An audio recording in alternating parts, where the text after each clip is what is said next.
श्रीवाराही देवी स्तवम् ध्यानम्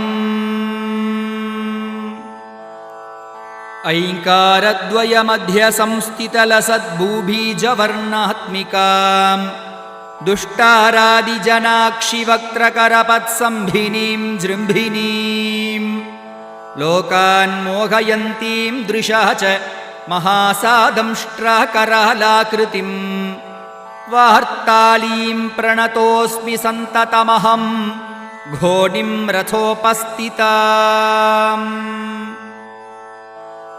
श्रीगिरिरथमध्यस्थां पौत्रिमुखीं चिद्धनैकसद्रूपां हलमुसलायुधहस्तां